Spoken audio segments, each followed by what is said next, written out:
Bismillahirrahmanirrahim. Assalamualaikum warahmatullahi wabarakatuh. Perkenalkan, nama saya Farah Ginayah dari kelas 10. Pada kesempatan kali ini, saya akan menjelaskan beberapa materi ekonomi di kelas 10. Di antaranya adalah bank dan sistem pembayarannya, badan usaha, lalu koperasi, dan yang terakhir adalah manajemen. Izinkan saya untuk membagikan layar laptop saya, supaya saya bisa menunjukkan materi yang telah saya siapkan.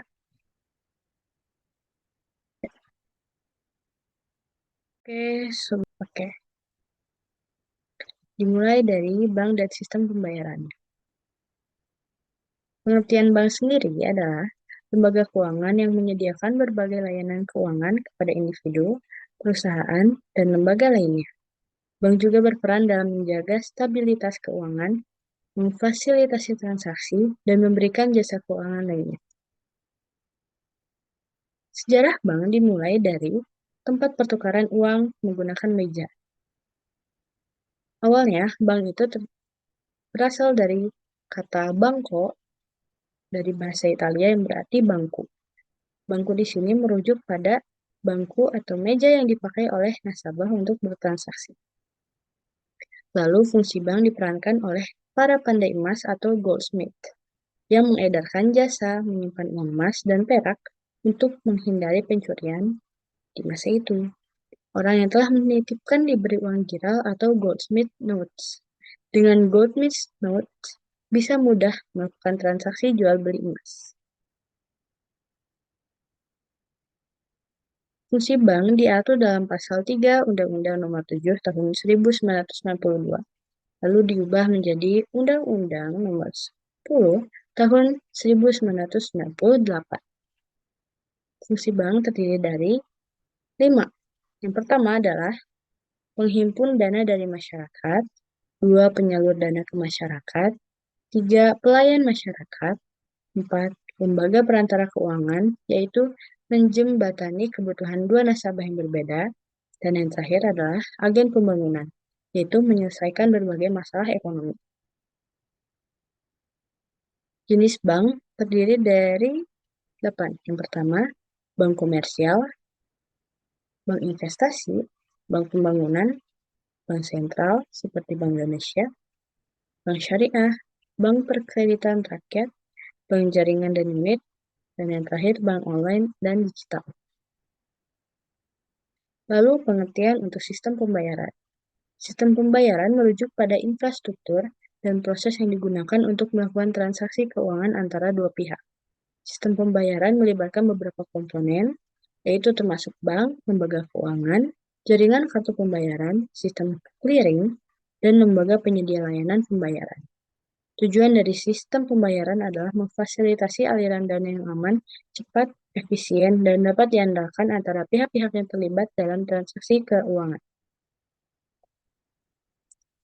Fungsi sistem pembayaran ada 3. Pertama, memperlancar transaksi keuangan. Maksudnya adalah melakukan transaksi keuangan dengan mudah dan cepat. Ini mencakup pembayaran tagihan, pembelian barang dan layanan, transfer dana, dan transaksi keuangan lainnya. Yang kedua adalah meningkatkan efisiensi. Maksudnya adalah sistem pembayaran efisien dapat mengurangi waktu dan biaya yang terlibat dalam proses pembayaran, termasuk penggunaan teknologi seperti pembayaran digital, atau otomatisasi proses, dan integrasi dengan sistem bisnis yang ada. 3. Meningkatkan aksesibilitas, yaitu sistem pembayaran yang baik harus mudah diakses oleh semua pihak, termasuk individu dengan tingkat aksesibilitas yang berbeda. Hal ini dapat mencakup penggunaan aplikasi mobile, layanan perbankan online, dan infrastruktur pembayaran yang merata di seluruh wilayah. Contoh sistem pembayaran adalah melalui tunai, kartu debit, transfer antar bank, dan e-wallet. Sekarang kita masuk ke badan usaha. Dimulai dari pengertian dan bentuk. Di sini pengertian badan usaha sendiri adalah kesatuan yuridis atau hukum, teknis, dan ekonomis yang bertujuan mencari laba atau keuntungan. Badan usaha mengolah faktor-faktor produksi yang ada. Bentuk-bentuk badan usaha ada tiga. Yang pertama, badan usaha milik negara atau BUMN, badan usaha milik swasta atau BUMS, badan usaha milik negara atau BUMD. Yang pertama, kita akan menelaah mengenai BUMN. BUMN adalah badan usaha milik negara, yaitu badan usaha yuridis ekonomis untuk mencari laba dan sebagian besar modalnya dimiliki oleh negara, yaitu minimal 51%. Perusahaan sebagai alat badan usaha untuk mencari laba.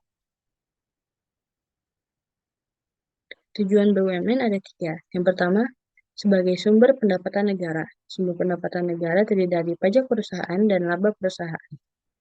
Kedua, menguasai sektor ekonomi vital. Tiga, melayani masyarakat. Ciri-ciri BUMN yang pertama, kekuasaan dipegang oleh pemerintah karena modalnya sebagian besar dimiliki 51%, melayani kepentingan umum dan pelayanan publik, sebagai sumber pendapatan negara, resiko ditanggung oleh pemerintah, menyediakan produk yang dibutuhkan oleh masyarakat, dan yang terakhir, saham dapat dimiliki oleh masyarakat luas. Bentuk-bentuk BUMN, yang pertama ada Perjan, tujuannya adalah melayani masyarakat, modalnya dari APBN, pimpinannya yaitu Direktur Jenderal, pegawainya disebut PNS. Contohnya untuk tahun ini sudah tidak ada karena Perjan sudah tidak beroperasi untuk tahun ini. Yang kedua ada Perum, tujuannya adalah melayani masyarakat dan mencari laba. Modalnya berasal dari kekayaan yang dipisah, pimpinannya yaitu direktur, pegawainya pegawai perusahaan, contohnya ada Peruri, Perumnas, Bulog, dan Damri. Lalu ada Persero atau PT, tujuannya adalah mencari laba. Modalnya berasal dari saham, yaitu minimal 51% milik pemerintah. Pimpinannya yaitu direktur, pegawainya termasuk pegawai swasta, contohnya adalah Garuda Indonesia, terus KAI, BNI, PLN, Inka, dan Telkom. Lanjut ke BUMS. BUMS atau Badan Usaha Milik Swasta adalah badan usaha yang hampir seluruh besar modalnya dimiliki oleh pihak swasta atau non-pemerintahan. Tujuannya ada 4, yaitu membantu meningkatkan pendapatan negara, menciptakan lapangan kerja, meningkatkan devisa negara, dan meningkatkan kemakmuran negara. Fungsi dan peranan BUMS yaitu bekerja sama dengan BUMN, menyediakan produksi nasional, membuka lapangan pekerjaan, dan menambah kas negara. Jenis BUMS ada 3. Yang pertama, BUMS nasional. Jadi BUMS nasional itu, mohon maaf, ini adalah modal. Maksudnya adalah modal usaha berasal dari pihak masyarakat lokal atau pihak dalam negara. 2. BUMS asing, modal usaha dari luar negeri. Kalau yang ketiga, BUMS campuran berarti modalnya berasal dari masyarakat lokal maupun masyarakat luar negeri. Kelebihan BUMS itu adalah dapat mengambil keputusan dengan cepat, penyumbang pajak untuk kas pemerintah, berkontribusi menaikkan PDB, penyedia barang dan jasa, cepat menanamkan modal, dan menampung tenaga kerja yang banyak. Namun, di sisi itu tetap saja ada kekurangan dari BUMS.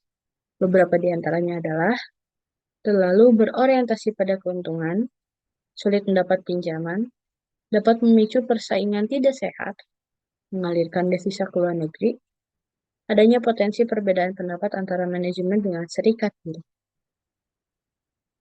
Lanjut ke BUMD. BUMD atau Badan Usaha Milik Daerah, menurut Undang-Undang Nomor 23 Tahun 2014, BUMD adalah badan usaha yang seluruh atau sebagian besar modalnya adalah milik negara. Tujuan BUMD diantaranya melaksanakan pembangunan daerah melalui pelayanan jasa, penyelenggaraan kemanfaatan umum yang ada di daerah tersebut, dan terakhir, meningkatkan penghasilan daerah. Fungsi BUMN Ada 4. Yang pertama, melaksanakan kebijakan pemerintah daerah. 2. Pemumpukan dana bagi pembiayaan bangunan di daerah. 3. Pendorong peran dalam bidang usaha. 4. Memenuhi barang dan jasa masyarakat. Bentuk-bentuk BUMN. Oh, maaf. Ini maksud saya bentuk-bentuk BUMD. Yang pertama adalah perusahaan umum daerah, dan yang kedua adalah perusahaan perseroan daerah. Untuk contohnya ada PDAM Kabupaten Sidoarjo, PT Bank Jatim, PT BRP, dan Perumda Bank Bantul. Selanjutnya adalah bab koperasi. Dimulai dari pengertian, landasan, tujuan, prinsip, fungsi, peran, dan jenisnya. Pengertian koperasi. Koperasi adalah perserikatan yang bertujuan memenuhi keperluan para anggotanya dengan cara menjual barang keperluan sehari-hari dengan harga murah, tetapi tidak bermaksud untuk mencari keuntungan. Landasan koperasi ada 3, yaitu landasan ideal, terdapat di Pancasila, landasan struktural, terdapat di Undang-Undang Dasar 1945, Pasal 33 Ayat 1, landasan mental, yaitu kesetiakawanan dan kesadaran pribadi.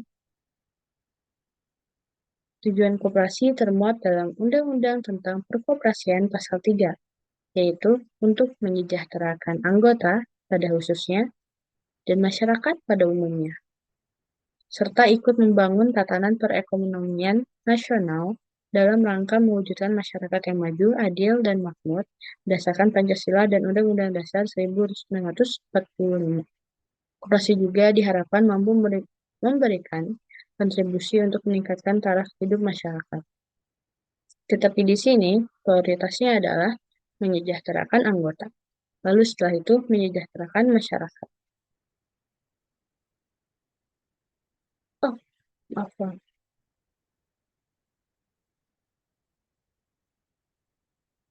Oke. Lalu ini ada prinsip kooperasi. Prinsipnya berdasarkan Undang-Undang Nomor 25 Tahun 1992 tentang prinsip dan fungsi koperasi. Ada 7. Yang pertama, keanggotaan bersifat sukarela dan terbuka. Pengelolaan dilakukan secara demokratis. Pembagian sisa hasil usaha atau SHU dilakukan secara adil sesuai dengan besar jasa usaha tiap anggota. Pemberian balas jasa yang terbatas terhadap modal, kemandirian, pendidikan perkoperasian, dan kerjasama antar koperasi. Fungsi koperasi beberapa di antaranya. Yang pertama, membangun dan mengembangkan potensi dan kemampuan ekonomi anggota pada khususnya dan masyarakat pada umumnya untuk meningkatkan kesejahteraan ekonomi dan sosialnya. 2. Berperan secara aktif dalam upaya meningkatkan kualitas kehidupan masyarakat dan manusia. 3. Memperkukuh perekonomian rakyat sebagai dasar kekuatan dan ketahanan perekonomian nasional dengan koperasi sebagai guru utamanya. 4. Berusaha untuk mewujudkan dan mengembangkan perekonomian nasional yang merupakan usaha bersama berdasar atas asas kekeluargaan dan demokrasi ekonomi. Selanjutnya ada peran koperasi. Nomor 1, koperasi dapat mengurangi tingkat pengangguran. Mengapa? Karena dengan adanya koperasi akan dibutuhkan banyak pekerja untuk mengelola usahanya. 2. Koperasi dapat mengembangkan kegiatan usaha masyarakat. Supaya tidak bingung, saya akan beri contoh. Misalnya, koperasi yang bergerak dalam bidang usaha pengadaan alat-alat pertanian yang dibutuhkan oleh petani. Dengan adanya koperasi tersebut, maka petani dapat membeli alat pertanian di koperasi dengan harga yang lebih murah, sehingga dapat meningkatkan kegiatan usaha pertanian tersebut. 3. Koperasi dapat berperan serta meningkatkan pendidikan rakyat, terutama pendidikan perkoperasian dan dunia usaha. Karena di koperasi, semua anggotanya akan diberi pendidikan tentang perkoperasian. 4. Koperasi dapat berperan sebagai alat perjuangan ekonomi. Kenapa? Karena majunya koperasi dapat memberi dorongan peningkatan taraf hidup para anggota dan masyarakat sekitar. 5. Koperasi Indonesia dapat berperan menciptakan demokrasi ekonomi. Demokrasi ekonomi yang dimaksud adalah menekankan peran aktif masyarakat dalam pembangunan, sedangkan pemerintah hanya wajib memberi dorongan, pengarahan, dan bimbingan. 6. Koperasi Indonesia berperan dalam membangun tatanan perekonomian nasional. Dengan memberdayakan koperasi, berarti pula dapat memberdayakan masyarakat, yang pada akhirnya akan memberdayakan perekonomian sosial. Jenis-jenis koperasi. Ada koperasi produksi, koperasi konsumsi, koperasi jasa, koperasi simpan pinjam, dan koperasi serba usaha.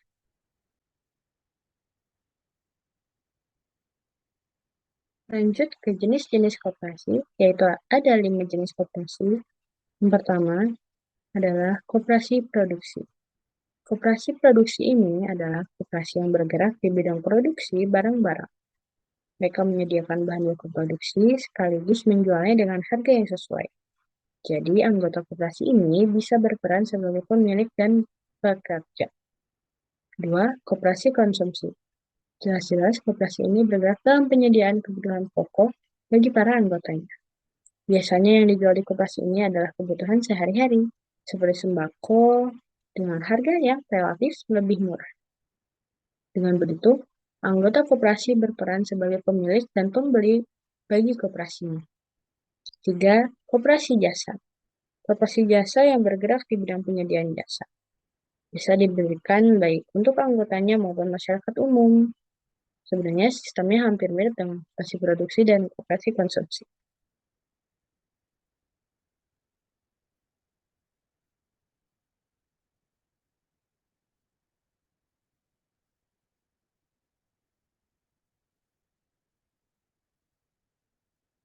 Empat, ada koperasi simpan pinjam.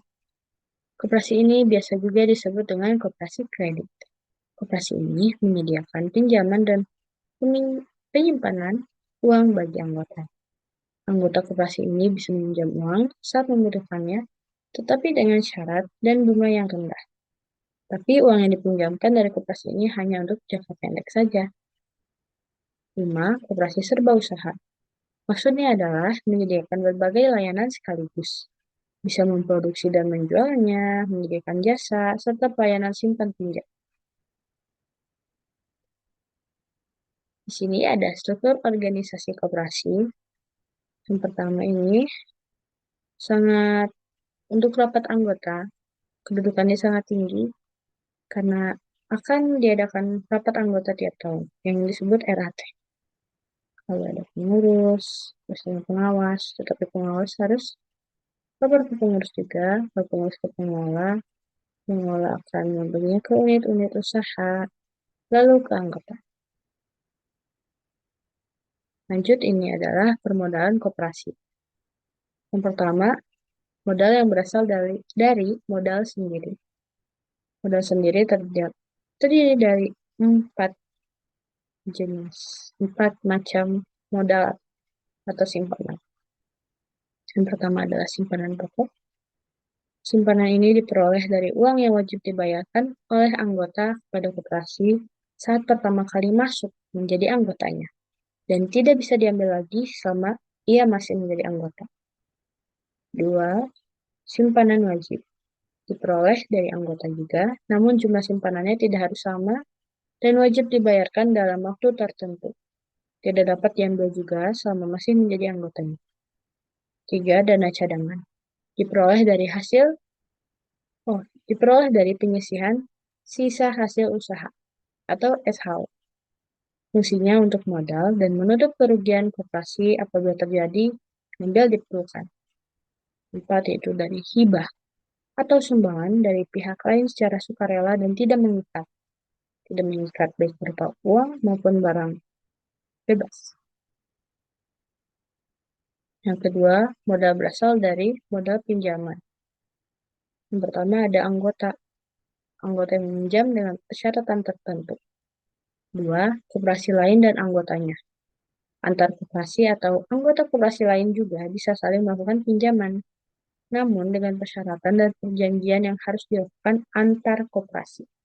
Tiga, bank atau lembaga keuangan lain. Koperasi juga bisa meminjam modal dari bank atau lembaga lain, tetapi dengan persyaratan dan perjanjian tertentu. Empat, penerbitan obligasi dan surat uang, yaitu tetap berdasarkan ketentuan perundang-undangan yang berlaku. 5. Sumber lainnya yang sah. Modal yang diperoleh dari sumber manapun, baik itu pribadi maupun pinjaman, harus bisa dikelola dan digunakan dengan baik, khususnya untuk melayani anggota dan masyarakat umum. Di sini ada cara menghitung SHU atau sisa hasil usaha. Jadi, sisa hasil usaha itu adalah hasil penjumlahan dari jasa modal anggota dan jasa usaha anggota. Bisa dilihat di sini, untuk jasa modal anggota bisa dihitung melalui hasil bagi dari simpanan anggota X atau simpanan anggota siapapun itu. Maksudnya ada satu orang yang akan kita cari, lalu dibagi dengan total simpanan koperasi, dikali persentase jasa modal di koperasi tersebut, dan SHU yang didapatnya.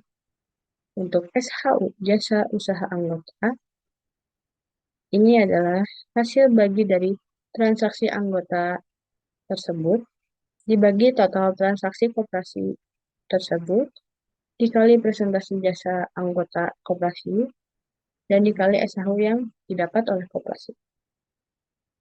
Nanti dari jasa modal ini, ditambah dengan jasa usaha ini, lalu didapatlah SHU yang bisa didapat atau diterima oleh anggota tersebut. Ini adalah contoh koperasi yang ada di lingkungan sekitar saya, yaitu koperasi sekolah.